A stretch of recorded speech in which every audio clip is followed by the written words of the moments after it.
অবিচার না, শান্তি আমি চাই না, আমি চাই রক্ত, রক্ত। চৌধুরীদের রক্তের সৈলাব দেখতে চাই এই গ্রামের মাটি। এই গ্রামে রক্তের এমন বন্যা বইবে যে বন্যায় চৌধুরী বংশকে বাঁচিয়ে নিয়ে যাবে। কিন্তু কোনো কিন্তু নেই অফিসার, আপনি এক্ষুনি এখান থেকে চলে যান, নইলে আপনার রক্ত দিয়েই।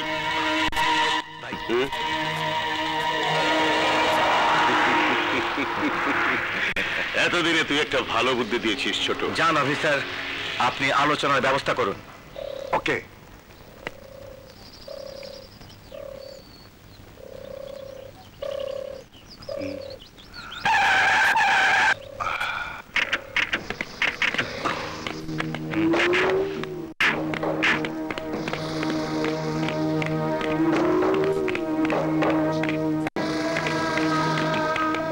আসুন, বসুন বসুন।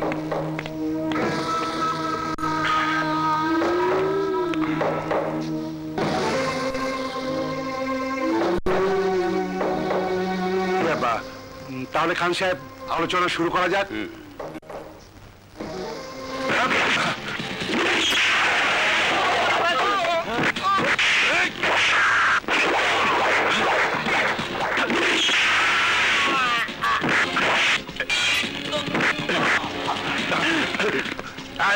Yes, sir.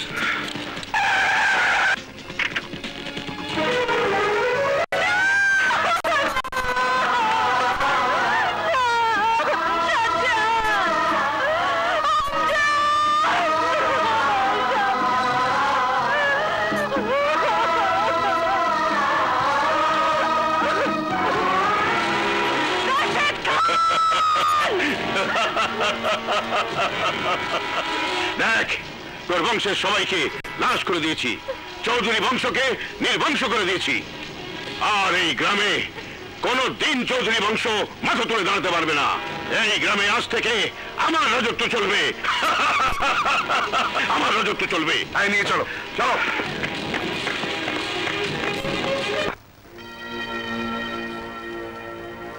Order, order, order. সমস্ত সাক্ষ্য প্রমাণের উপর ভিত্তি করে আদালত আসামি রাশেদ খানকে নিজ হাতে দুইজনকে খুন করার অপরাধে 14 বছরের সশ্রম কারাদণ্ডে দণ্ডিত করছে।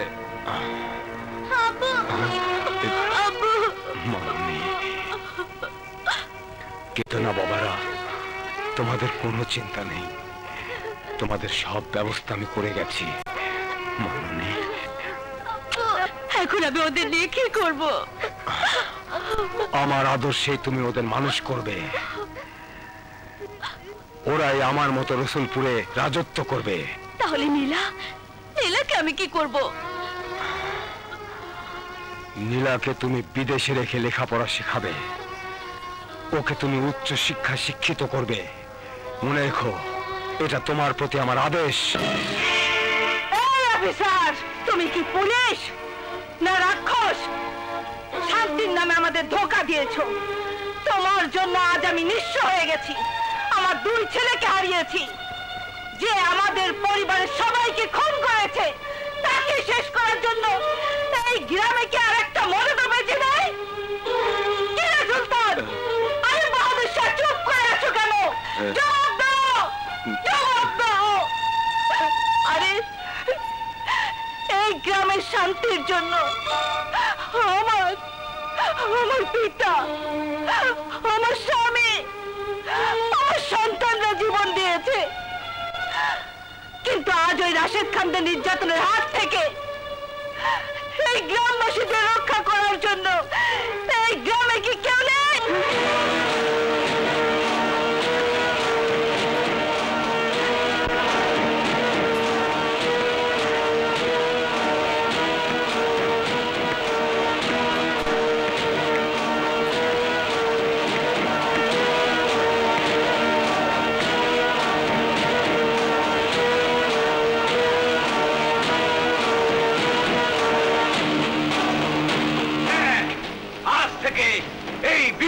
হবে আমাদের এই গ্রামবাসীদের পক্ষে ওই রাশেদ খানের বিরুদ্ধে লড়াই করার হাতিয়ার।